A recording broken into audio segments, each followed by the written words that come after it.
Alors, après 3 jours de randonnée dans le Vercors, durant lesquels malheureusement en fait j'ai pas filmé parce que j'avais pas la GoPro avec moi, que c'était pas trop l'ambiance, j'étais avec les collègues, c'était sympa. On a passé un très bon moment tous ensemble dans ce lieu magnifique qu'est le Vercors.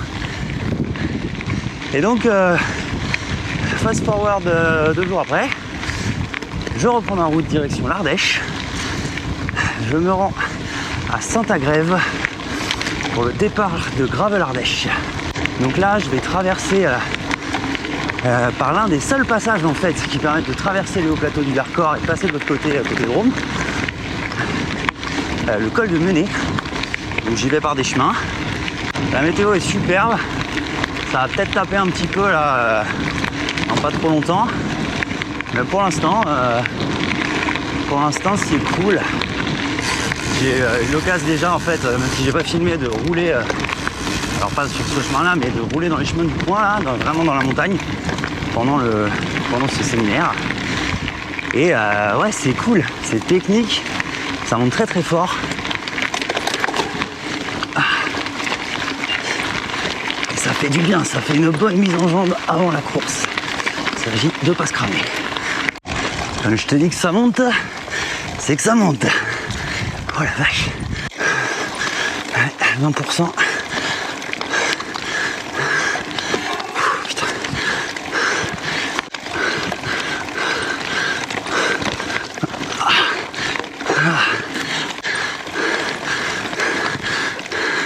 Ah ouais. Ok. 7 km d'ascension pour le col de Menet. C'est la 3e fois que je vais le faire. La première fois à pied avec mon groupe hier. La 2e fois en gravel, pas en entier. Et, pas du tout par la route officielle, mais par des chemins forestiers, un peu techniques. Et maintenant par la route, par la montée régulière, mais tout doucement. Je perds l'impression des 2 pneus. C'est un peu emmerdant. Je sens que ces pneus vont peut-être pas tenir la course. Je vais voir si j'arrive à trouver un bike shop. C'est con, je les aime bien, mais ils sont un peu souples. Pirelli vient de sortir une nouvelle version des Gravel Race qui en fait sont plus résistants, un peu plus lourds. Mais franchement, je préfère avoir un peu plus de résistance et un peu plus de poids que l'inverse. Car moi, ce cirque rocheux là, le Vercors. Ah. Et donc hier avant-hier on a randonné là-dedans sur une ligne de crête un peu, je crois qu'on était là-haut. On a pisté les crottes de loup. Après à reconnaître les crottes de loup à la texture et à l'odeur, et bien c'est pas du resto 4 étoiles, ça je peux te le dire. Arrivé en haut du col de Menet, les 400 mètres.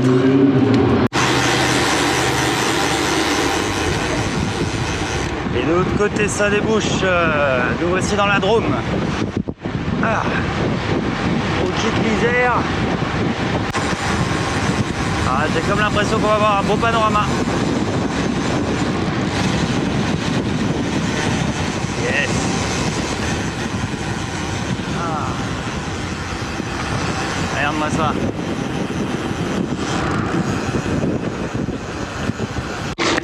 Le GPS indique continue tout droit. On continue tout droit. En espérant que ça remonte pas trop. On a dit gravel. Alors on fait gravel.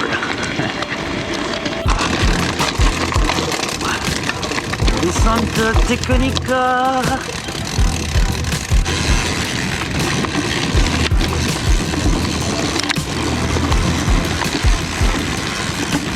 Vous avez dit technique.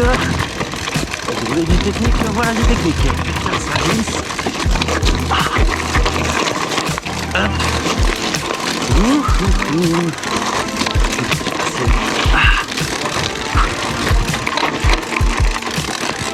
Très très mauvais comme terrain.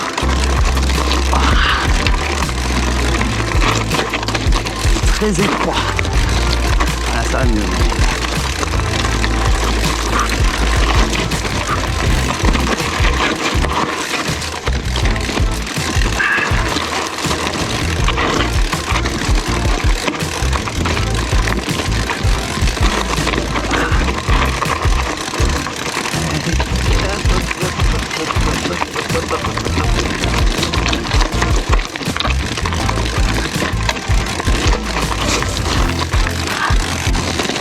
le début, il est engagé.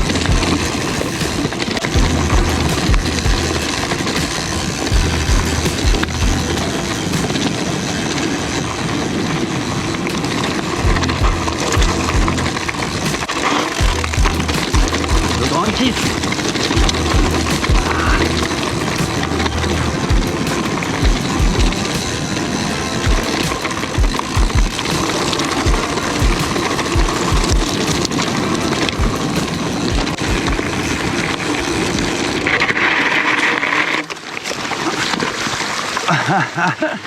Wouhou. Alors, la mauvaise idée, c'est les portes bidons en ouverture latérale en gravel. Dès que ça secoue un peu, j'ai mes bidons qui manquent de sauter à chaque fois. Je vais là, déjà, pour commencer. Et ensuite, je vais les renforcer. Je vais mettre des riselants pour les fermer, comme j'ai fait sur celui qui est sous mon tube diagonal. Parce que sinon on va pas pouvoir envoyer autant que je l'aime, autant que je veux. Ah là c'est plaisir. Là c'est plaisir, plaisir, plaisir.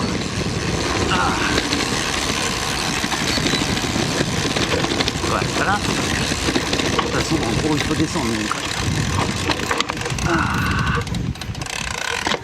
Regarde-moi ce panorama là. Bon, mais apparemment, on va par là-bas. Très très fan de ces routes dans la pierre, là, à flanc de falaise. C'est la première fois que je viens dans le Vercors et c'est vraiment vraiment beau. J'ai passé un super week-end.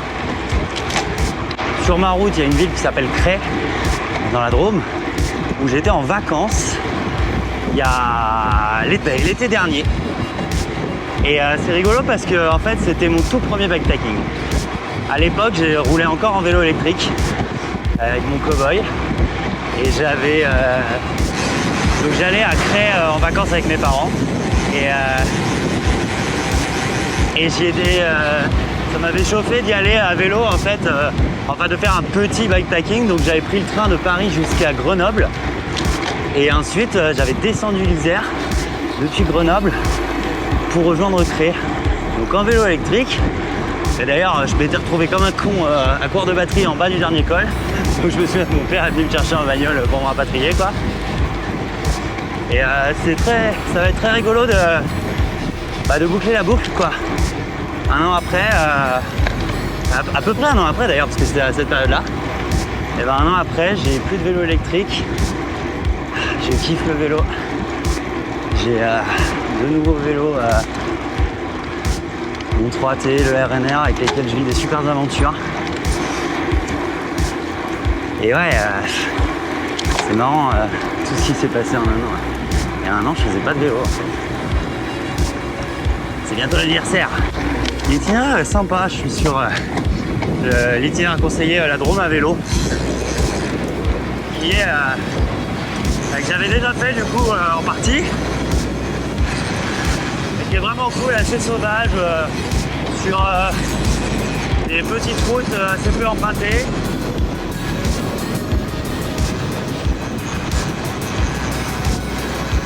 Des jolis panoramas, comme vous venez de pouvoir le voir. Voilà.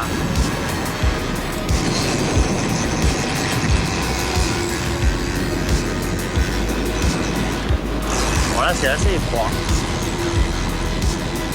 On va faire main.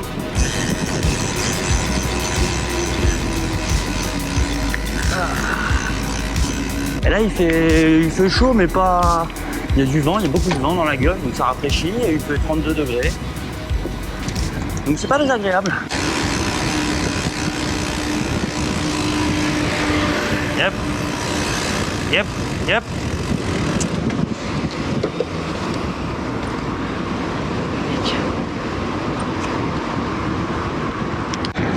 Et du coup, je me suis rendu compte que j'ai fait une grosse connerie. J'avais 2 batteries externes, enfin j'en avais même 3, il y en a une qui était morte. J'avais pris les 3 là pour aussi pour les collègues et tout pour le week-end. Et j'avais fait gaffe à en garder une relativement pleine. Le problème c'est que j'en ai 2 identiques. Et évidemment j'ai pas pris la bonne. Donc il y a un moment où il va falloir quand même que je gère le rechargement de la batterie. Donc dès qu'il y aura une pause café, un truc comme dans le genre, il ne faudra pas oublier de le faire. Sinon, je peux vite me retrouver dans le caca. Enfin bon, j'ai 80% dans le GPS, donc ça va. J'ai mis le téléphone dans mon avion. Ça va aller.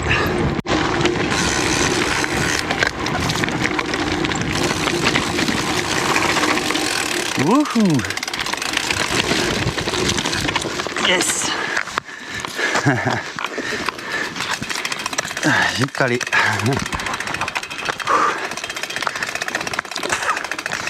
Bon, du coup, si j'arrive à tenir un 20 de moyenne, ce qui devrait pas être impossible vu le parcours mixte que j'ai prévu, avec un peu de gravel, un peu de route, un peu de piste cyclable. Ça me fait arriver à 20h, ça c'est sans les pauses. Il y a 125 là à taper en gros. En gros 22 heures là-bas quoi.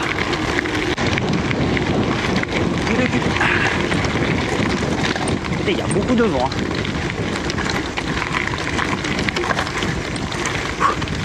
Alors on se rapproche, tout à l'heure je voyais les panneaux et vu le profil, j'ai peur d'avoir mis une version gravel du col de Rousset.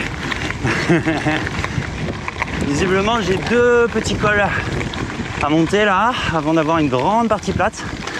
Et la fin du parcours devrait être relativement musclé. Donc je me crame pas, j'y vais à l'économie pour la course. Et surtout j'aimerais bien réussir à ne pas exploser en vol, et ne pas avoir trop à m'arrêter, faire des pauses. Donc je préfère expérimenter la technique escargot. J'y vais pépère et je ne m'arrête pas. Une jolie rue en pente. En pente en faux plat montant quoi on va dire. Putain ça grave. Allez. Oh la vache.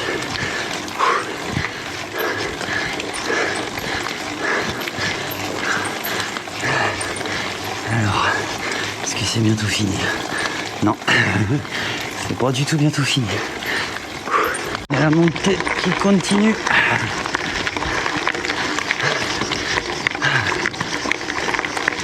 Et heureusement, voilà de la végétation, il n'y en avait pas avant. Un peu d'ombre. Je suis pile à l'heure où ça tape là. Par contre, qu'est-ce que je kiffe? Il n'y a pas un chat.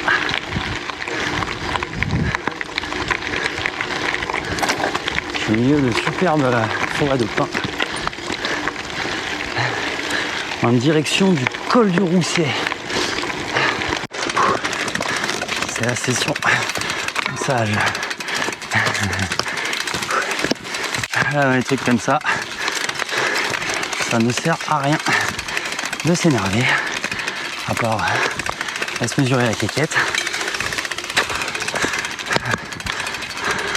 Ou alors à l'entraînement. Hein. Mais là, sur une longue distance, c'est pour la peine. On va gagner. Pour gagner une minute ou deux. On va marcher tranquille jusqu'au sommet. Et par contre, j'aimerais bien que le sentier soit du même genre à la descente. C'est beaucoup plus marrant ça. Fin de la première bosse. Et une deuxième bosse après. Avec une fin très difficile. C'est alternative au Rousset. Ah c'est beau, ça donne envie de juste se caler là, pique-niquer quoi.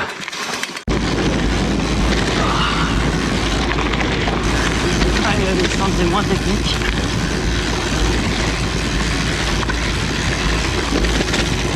Mais c'est vraiment simple.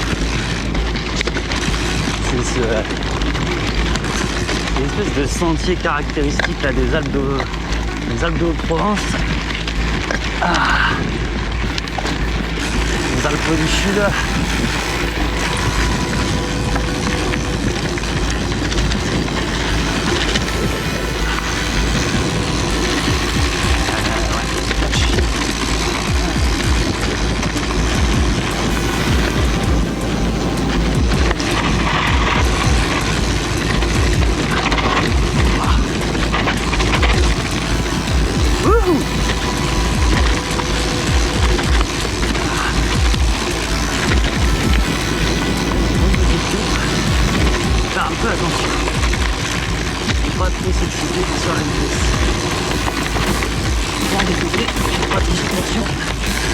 peu dans les genoux.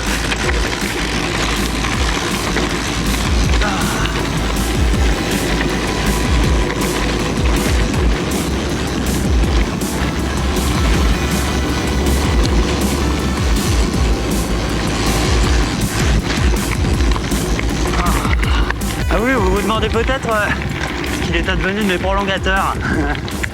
Eh bien, j'ai fait une descente un tout petit peu engagée.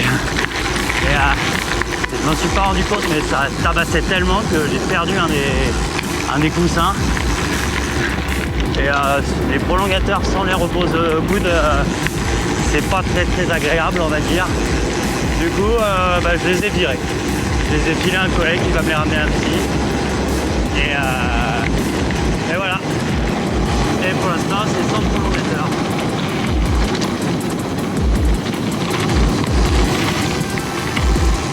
Et finalement, je questionne un peu l'utilité du truc en gravel. Alors, j'étais content de les avoir à l'aller parce qu'il y avait beaucoup de sections de route roulantes. Mais dans des parcours plus typés gravel, comme celui d'aujourd'hui, mais en fait, c'est pas forcément très utile de toute manière.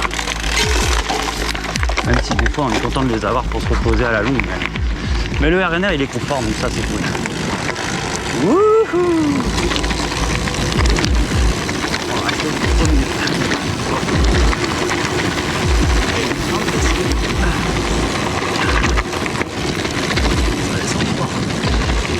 Un peu accidenté.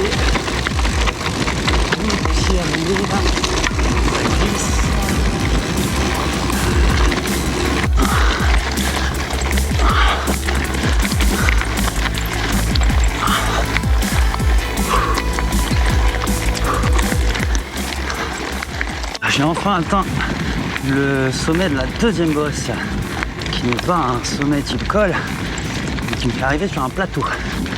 Et je suis claqué, cramé là, à cause du soleil et à cause de la bonne montée que je viens de me taper. J'ai eu un petit 1,5 km de plateau avant d'attaquer la descente. Et une fois que ça se sera fait,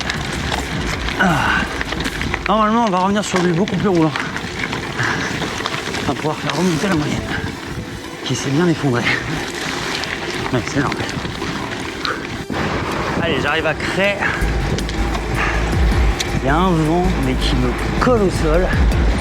C'est très compliqué. Heureusement que là c'est de la route. J'ai une bonne portion de route là. Devant vous là-bas au loin, je sais pas si ça se voit vraiment bien à la caméra, mais la tour de Cray, qui est un peu l'attraction locale. Et donc voilà, ça y est, je boucle la boucle de mon premier bikepacking.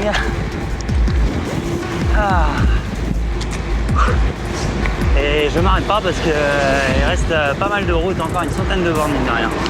En fait, j'ai fait un gros détour parce que j'étais un peu dans la merde niveau flotte.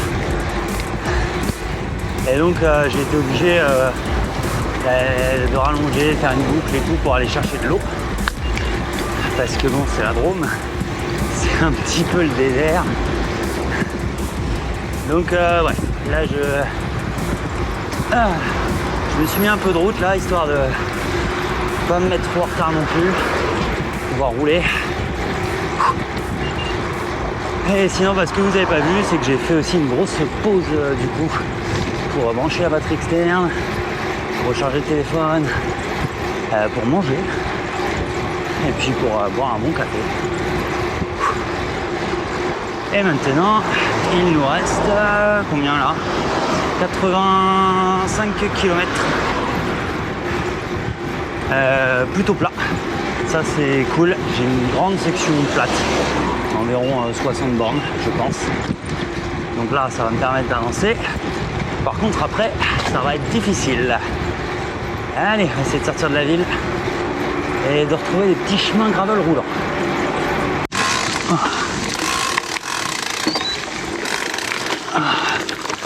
Ah yes, le bord de la Drôme.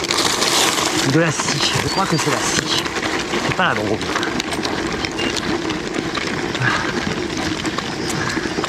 Et je suis sur un sentier interminable.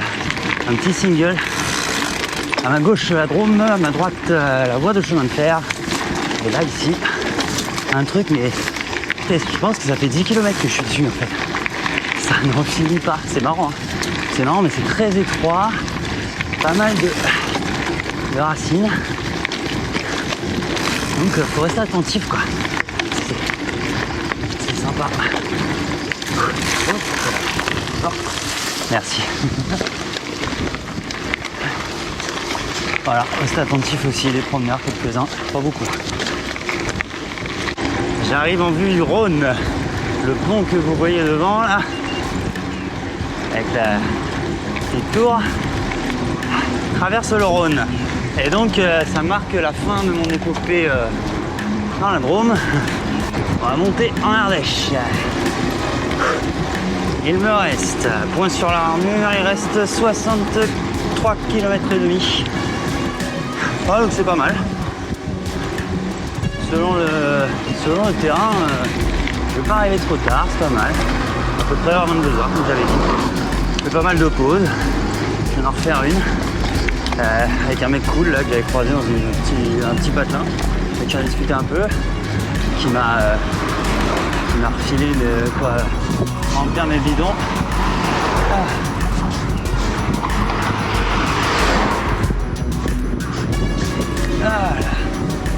Ah voilà, traversée du Rhône. Et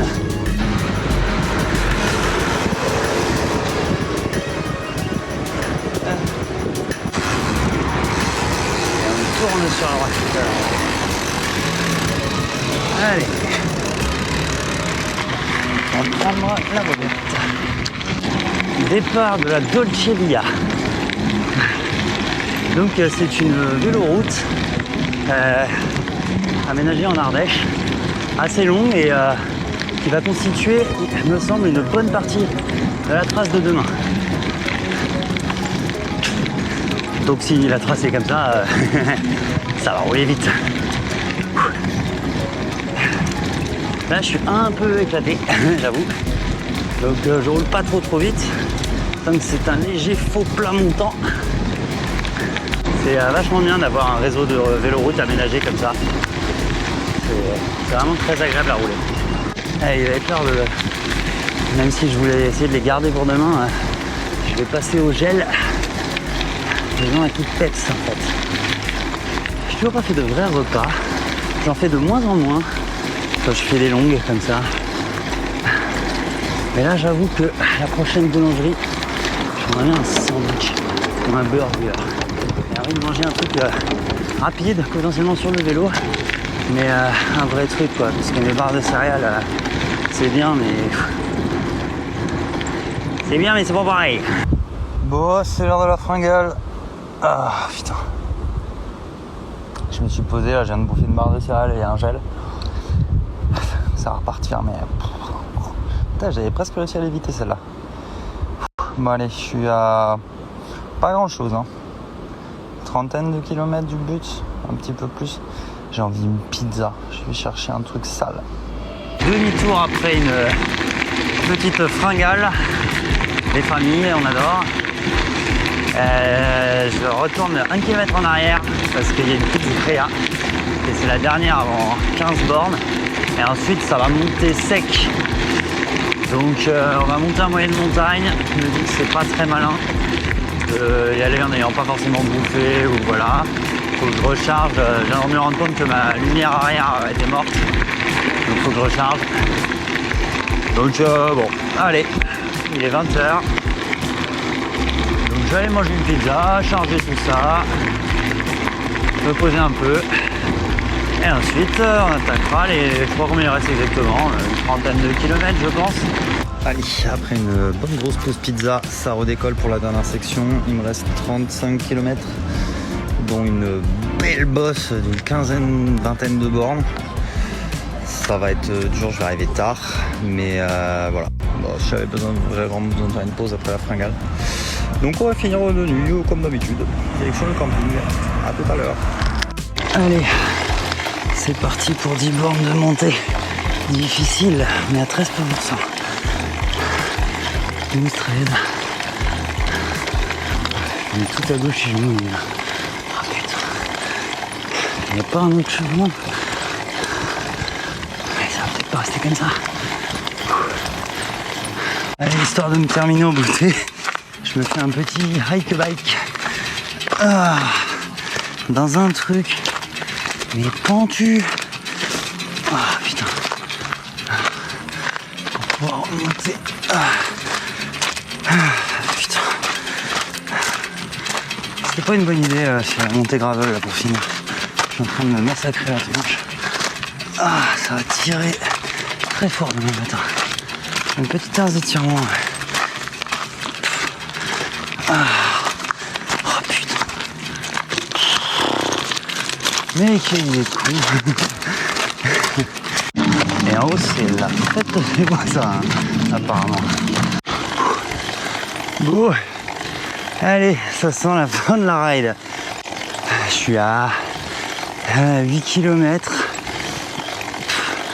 de la fin de mon truc. Mais franchement, je suis cuit. Cette montée me déboîte. Putain, hâte d'être à ce putain de camping.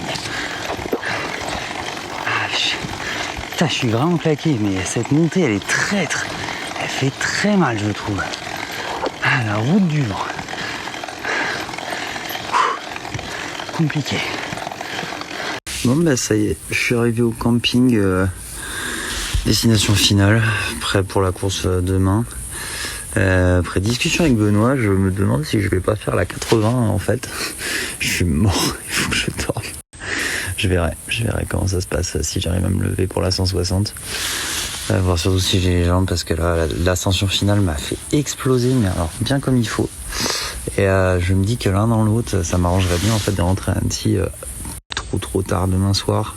J'ai un pote en ville que j'ai pas vu depuis longtemps, donc j'aimerais bien avoir le temps de le voir et il repart après.